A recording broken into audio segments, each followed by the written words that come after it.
tal? ¿Cómo están? Soy Alejandro Rivera. Bienvenidos a mi canal. Episodio número 2 de Voces que Inspiran. Hoy tenemos un gran invitado, un gran amigo, un excelente cardiólogo.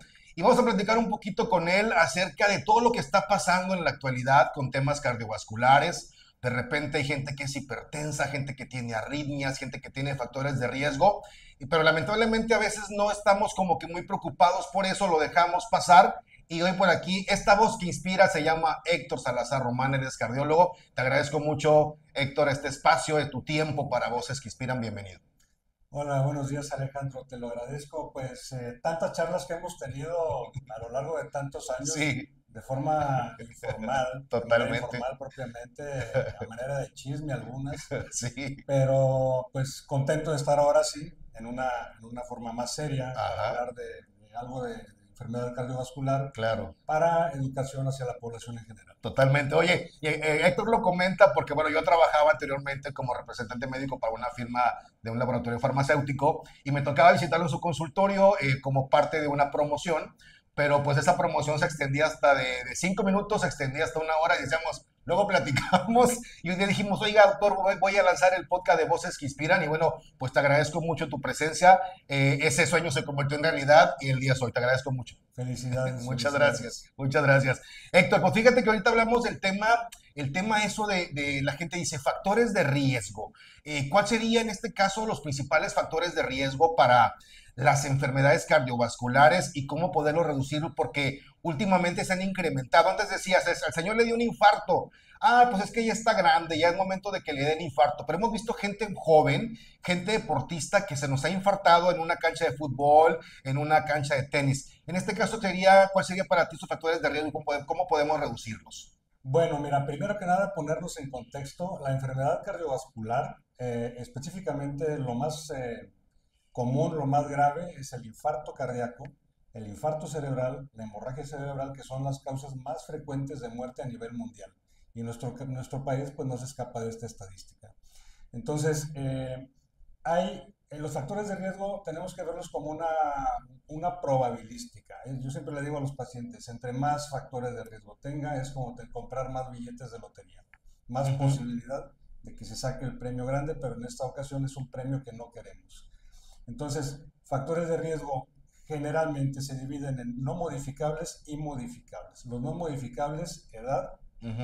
el género o sexo y los antecedentes familiares. Exacto. Los modificables que son muy abundantes son la hipertensión arterial, que ya sabemos que es una enfermedad propiamente cardiovascular, la diabetes, que es otra enfermedad que incluso pone al paciente que la padece en zona de muy alto riesgo clínicamente, ya nada más por el hecho de saber que tiene diabetes, colesterol, triglicéridos altos, el fumar, el sedentarismo, que es otra de nuestros factores de riesgo más graves actualmente, el consumo de drogas, el consumo excesivo de alcohol, el tipo de dieta también puede influir, la obesidad, el sobrepeso, el estrés, hablando psicológicamente, y el sueño inadecuado, y dentro de esto también va el SAOS, que es el síndrome de apnea-hipopnea obstructiva del sueño. Esos Ya. son los factores de riesgo Ujú. más comunes. Y en este caso, habemos personas que vamos contigo a la consulta, que tenemos una medicación,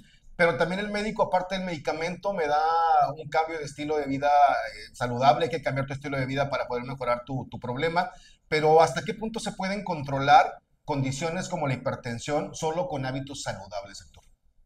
Eso es muy difícil realmente. La gente cree que, bueno, la mayoría de la gente piensa que en algún punto va a dejar de usar antihipertensivos o que si baja de peso y hace ejercicio se va a controlar y ya no va a depender de medicamentos. Siempre les digo, es muy factible, pero perdón, es factible, pero muy remoto, porque a lo largo del tiempo jugamos contra justamente ese factor de riesgo que no es modificable, Ujú. nuestra edad. Y Claro. podemos tener además un componente genético por parte de nuestros familiares, que siempre son familiares directos, papá, mamá o hermanos, que padezcan hipertensión arterial. Entonces, sí es factible, pero es para una población muy pequeña y tener presente que en algún futuro pueden depender de medicamentos, que es lo que sucede con la mayoría de los casos. Sí. Ahora bien, para complementar, la hipertensión arterial igual que la diabetes, igual que la obesidad, en algunos puntos ya también tenemos medicamentos para cualquiera de estas enfermedades, Ujú. pero también necesitamos siempre, es una especie de triángulo, ¿no? Si no tenemos el triángulo completo, no vamos a tener un tratamiento completo. Y a lo que voy es medicamentos, sí, son muy importantes, Ujú. pero también la dieta y la actividad física son complementos. No es nada más medicamentos y ya está. O hago la dieta y mis medicamentos Claro, y ya está. Es todo completo. Siempre se los explico a los pacientes van de la porque mano, ¿verdad? el ejercicio tiene beneficios que no te va a dar el medicamento y la Ujú. dieta tiene otros beneficios que no te lo va a dar ni el ejercicio ni el medicamento. Claro, claro. Hablando sobre el tema salud, y dieta, dieta y una salud cardíaca, ¿qué alimentos tenemos que incluir o qué alimentos deberíamos de evitar para tener un corazón sano, Héctor? Lo más recomendable en este punto, voy a empezar por lo que me estás preguntando, que es una pregunta muy interesante, son qué tenemos que incluir en nuestra dieta: grasas poliinsaturadas, es decir, eh, todas aquellas grasas provenientes de aceites vegetales no procesados, nueces, cualquier tipo de nueces Ujú, en términos ujú. generales, eh, pescados, y Pescado. generalmente también va a poder ser complementado con un poco de mariscos. El aguacate, por ejemplo, tiene ese tipo de aceites o de grasas poliinsaturadas. El segundo grupo de alimentos que yo siempre recomiendo o debería, aunque no soy Ujú. nutriólogo, ¿verdad? Sí, sí, sí. La fibra vegetal, ya sea frutas, vegetales, pero debe ser parte primordial de nuestra dieta, porque para allá voy también, aparte de la fibra, estos alimentos, frutas y vegetales, tienen potasio, y el potasio está demostrado científicamente que una mayor ingesta de potasio, primero que nada, para el que no es hipertenso, reduce ligeramente el riesgo de tener tanto hipertensión como eventos cardiovasculares, pero para quienes lo tienen es ligeramente más fácil controlar la hipertensión arterial y disminuir el riesgo de eventos vasculares. Vasculares. Fíjate que en este caso, por ahí mucha gente hace ejercicio y lógicamente va encaminado junto con el corazón, Héctor, pero ¿cómo encontrar ese equilibrio entre una actividad física beneficiosa y el riesgo de que a veces sobrecargas al corazón? Mira, lo voy a decir al revés porque siempre también se lo comento a los pacientes. Ujú. Me parece absurdo en este momento de la historia de la humanidad, por todos los cambios tecnológicos que hemos tenido, que si bien nos hemos visto favorecidos de muchas de estas cosas, por otro lado nos ha llevado a una actividad sumamente sedentaria. Ujú, ujú. Entonces, ¿por qué digo que es absurdo? Porque lo que se recomienda en las guías es al menos 30 minutos de actividad física moderada 5 veces a la semana. Exacto. Y hay gente que por una razón o por otra no logra cumplir con esa meta o Ujú, se le hace difícil cumplir con ujú. esa meta por tiempo, por hábito, por disciplina, porque su condición, en algunos casos, voy a poner un ejemplo, una persona con obesidad mórbida, pues le va a costar caminar 30 Sí, minutos. sí, Te va a sí, decir, es que me sofoco, claro, sí sí. es entendible, pero ¿qué quiero decir? Nuestra evolución nos condicionó a depender del ejercicio. Estamos diseñados para caminar, para hacer actividad física. Ujú, Entonces, me voy a ir al otro extremo ahora. Los maratonistas, por ejemplo, ujú, o las personas que hacen triatlón. Eh, También hacer ejercicio en exceso es un riesgo. Estas ujú. personas, pero estoy hablando de casos extremos, eh, estas personas hacen, no sé, un maratón y que ellos definitivamente tienen cierto riesgo de desarrollar fibrilación auricular. Pero esto no es lo común, ¿verdad? No vemos mucha gente haciendo ni maratón ni triatlón. Lo más común es el sedentarismo, las personas que por trabajo, por actividad física, por ritmo de vida, por hábito, o a veces por esa mezcla de pereza y hábito, o el cansancio mental, pues nos lleva a no hacer ejercicio físico, ¿no? Entonces aquí el punto es, respondiendo a tu pregunta, riesgo de sobrecargar el corazón, Ujú. definitivamente no. O sea, Ya. lo que sí debemos hacer es empezar a adecuar. No le vamos a pedir a una persona que es sedentaria que se ponga a correr 5 o 10 Sí, no va a kilómetros aguantar. eh, de la nada. Entonces, lo que se suele hacer aquí actualmente es una rehabilitación cardíaca para personas con sedentarismo. Y lo que yo siempre recomiendo es empezar a caminar 30 minutos a un paso lo más tolerable, idealmente veloz, sin llegar a trotar, que no que le sofoque un poco.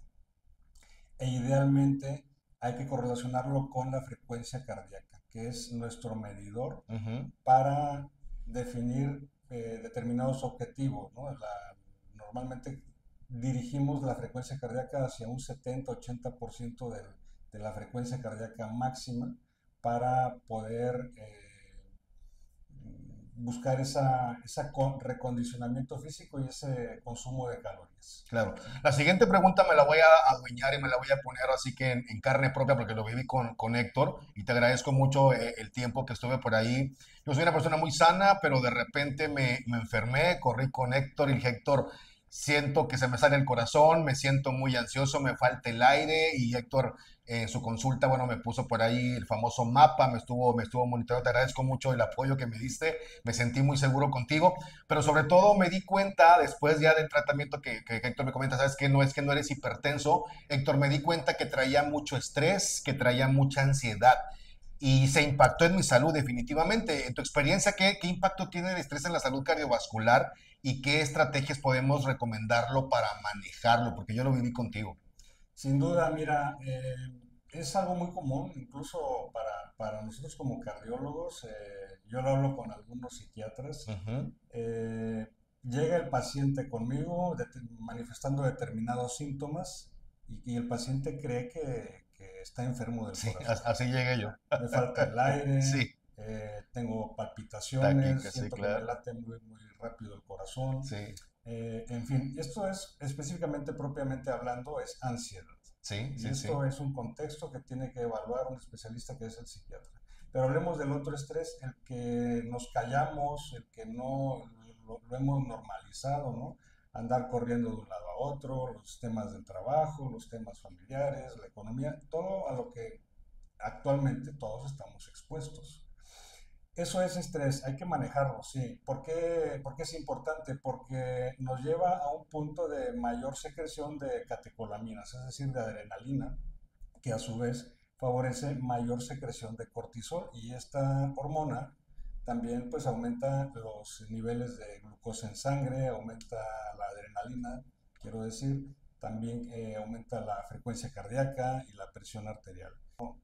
Siempre lo aclaro también, somos animales y no nos podemos escapar de esta necesidad de hacer ejercicios como comer. O sea, Ujú.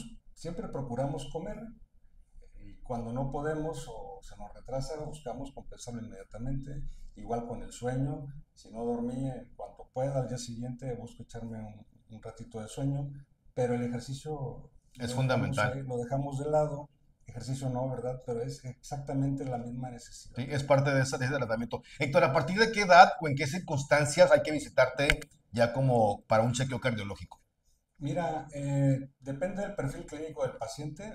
Respondiendo a esta pregunta que ya habíamos adelantado, las personas, dependiendo del perfil de la persona, es que se tiene que programar una revisión cada determinado tiempo. Eh, Voy a irme a un caso que, por ejemplo, una persona joven que llega por piquetitos y tiene determinado punto de estrés, a ellos les digo ni regrese, ¿verdad? Porque Ujú. no tiene nada, es una persona que no tiene un perfil de riesgo muy bajo, pero eh, si es otra persona con determinada presencia de factores de riesgo, ahí sí, ponerse en las manos de los especialistas importa mucho porque ya padecer enfermedades crónicas nos hace necesario revisarlas regularmente. Una persona con hipertensión, con diabetes, con colesterol, generalmente tiene que ser revisada entre 4 y 6 meses, dependiendo de cómo el paciente vaya llevando su tratamiento, sus metas terapéuticas y el apego a su tratamiento. Claro. ¿Sí? ¿Por qué se le llama, Héctor, a la hipertensión arterial el acceso silencioso y qué síntomas podemos alertar a la persona que crea que la tiene? Esa es una, ese nombre a mí no me gusta, El tengo silencioso. que decirlo. Eh, Existe la idea de que, por ejemplo, si me duele la cabeza es por la presión alta. o Sí, si me mareo es por la presión alta. No siempre es así. Estadísticamente, los síntomas más comunes de hipertensión, que es la cefalea, falta de aire, el dolor de cabeza, quiero decir, están repartidos estadísticamente de forma muy vaga, 50-50. Entonces, no toda persona que tenga dolor de cabeza va a padecer hipertensión claro. arterial. Y viceversa, hay personas que no tienen absolutamente ningún síntoma. Y he visto muchos casos de gente que tiene 150, 100, 180, 120 y están quitados de la pena y llegan y dicen, vengo porque pues, me dijeron que tengo la presión alta y ya me hicieron un mapa y pues, yo no creo y quiero una segunda Sí, sí, sí. opinión. Y ahí están con ese tipo de presiones. Entonces, es muy ambiguo que la hipertensión te vaya a dar síntomas o no. Y en casos graves, puede llegar a dar síntomas, sin duda. Por eso digo que no me gusta del todo, porque Ujú, hay pacientes que llegan, se llaman estos casos emergencias o urgencias hipertensivas y que claro. implican lo que le llamamos nosotros los médicos daño agudo a órgano blanco. Es decir, la hipertensión está repercutiendo de forma aguda y severa en un órgano. Ejemplo, el corazón, que llegan a tener dolor en el pecho, falta de aire y llegan a desarrollar insuficiencia cardíaca aguda.